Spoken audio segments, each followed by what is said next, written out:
நீங்கள் ஒன்றும் டிஎன்பிஎஸ்சியோ இல்லை யூபிஎஸ்சி எக்ஸாமோ எழுதி பாஸ் ஆகி அந்த சீட்டுக்கு வரல. அப்படி வந்ததுன்னா ஓகே, நீங்கள் வந்து மக்கள் ஓட்டு போட்டு தேர்ந்தெடுத்து ஒரு பிரதிநிதி. அந்த பிரதிநிதியோட வேலை என்னன்னா மக்களுக்கு சேவை செய்கிறது தான்.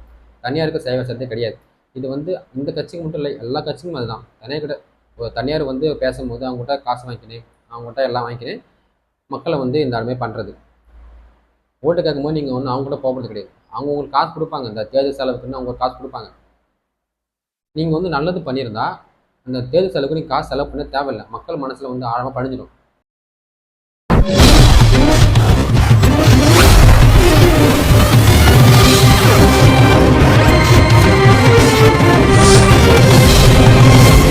சென்னையில் வந்து தூய்மை பணியில் வந்து தொடர்ந்து போராட்டத்தை பண்ணின்னு வராங்க. ஏன் அதுக்குன்னா, நம்ம மாண்புமிகு சிஎம் அவர்கள் என்ன சொல்லிட்டு போனால், அவருடைய தேர்தல் அறிக்கையில் வந்து நான் வந்து துப்புரவு பணியாளர்களாம் வந்து அவங்களுடைய பதவியை வந்து பர்மனெண்ட் பண்ணுறேன் அப்படின்னு ஒரு வாக்குறுதி சொல்லியிருப்பாரு.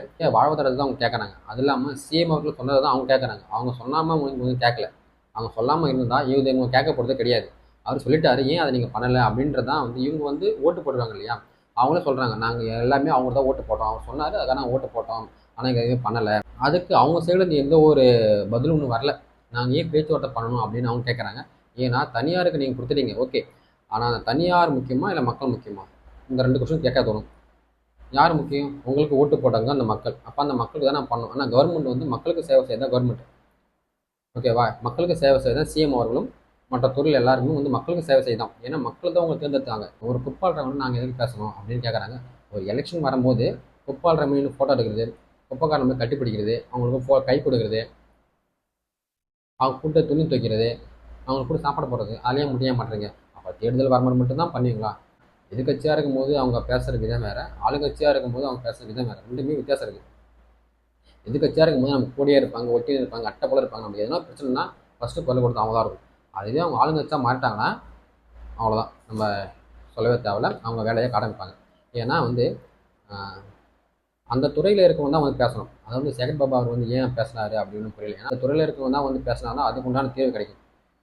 சம்மந்தமே இல்லாமல் ஒரு அறநிலைத்துறை வந்து இங்கே உள்ளே பேசும்போது இது எந்த வகையான ஒரு போக்கு அப்படின்னு தெரியல. ஏன்னா சிஎம் அவர் என்ன சொல்கிறோம்னா, நீங்கள் ஏன் பேசுகிறீங்க, நீங்கள் போகக்கூடாது, உங்கள் துறை எது, அந்த துறைக்கு போங்க, இதே நாங்கள் பார்த்துக்கிறோம் அப்படின்னு தான் சொல்லணும். அந்த மேயர் பிரியா அவர்களும் வந்து எந்த ஒரு ரெஸ்பான்ஸும் பண்ணல. ஏன்னா இவங்கள்ட்ட கொஸ்டின் கேட்கும் போதும் சரி அவங்கள பேச விட மாட்டாரு. இவரை தான் பேசுகிறத தவிர அவங்க பேச விட மாட்டாங்க.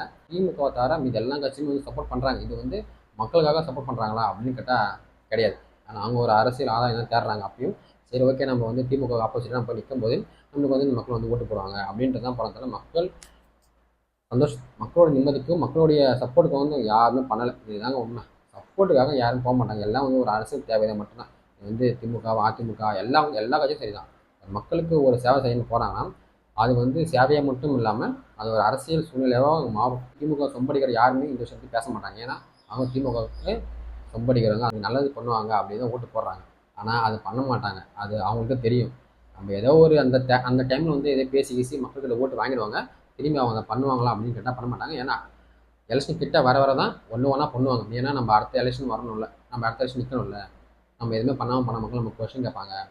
மக்கள் கொஸ்டின் கேட்பாங்களா அப்படின்னு தெரியல. காசு கொடுத்தா போட்டுருவாங்க அப்படின்ற ஒரு மைண்ட் செட்டில் அவங்க இருக்காங்களா, இல்லை நம்ம காசு வாங்கி ஓட்டு போடலாம் மைண்ட் செட்டில் இவங்க இருக்காங்களா அப்படின்னு புரியல. ஏன்னா இந்த ஒரு தாமதத்துக்கு என்ன காரணம்? ஒரே காரணம்னா அவங்களோட மைண்ட் செட் எப்படி இருக்குன்னா, நம்ம என்ன பண்ணாலும் காசு கொடுத்தா மக்கள் ஓட்டு போடுவாங்க அப்படின்ற ஒரு கான்செப்ட் வந்து அவங்க இருக்காங்க. ஏன்னா அதனால தான். ஏன்னா இப்போ நீங்கள் வந்து காசு வாங்காமல் இப்போ நீங்கள் இந்த ஆட்சியை விட்டுட்டு வேறு ஆட்சிக்கு நீங்கள் 2026 போயிடுச்சுன்னா அப்போ அவங்களுக்கு தெரியும், ஓகே நம்ம வந்து நல்லது பண்ணால் தான் மக்கள் நம்மளை வந்து ஆதரிப்பாங்க, நம்ம பண்ணலாம் ஆதரிக்க மாட்டாங்க, அப்போது ரிசல்ட் இதுதான் வரும் அப்படின்னு தெரியும். நீங்கள் என்ன பண்ணுறீங்க, காசெல்லாம் வாங்கிக்கிறீங்க, எவ்வளோ தப்பு நடந்தாலும் காசு வாங்கிக்கிறீங்க, ஓட்டு போட்டுறீங்க, திரும்ப அவங்களும் வந்துடுறாங்க. அவங்க மைண்ட் செட் இப்போ அவங்க மைண்ட் செட் எப்படி இருக்கும், ஓகே நம்ம என்ன பண்ணாலும் மக்கள் நம்மளுக்கு வந்து ஓட்டு போடுறாங்க, ஓகே நம்ம என்னென்ன பண்ணலாம் அப்படின்ற மைண்ட் செட்டாக இருக்கும்.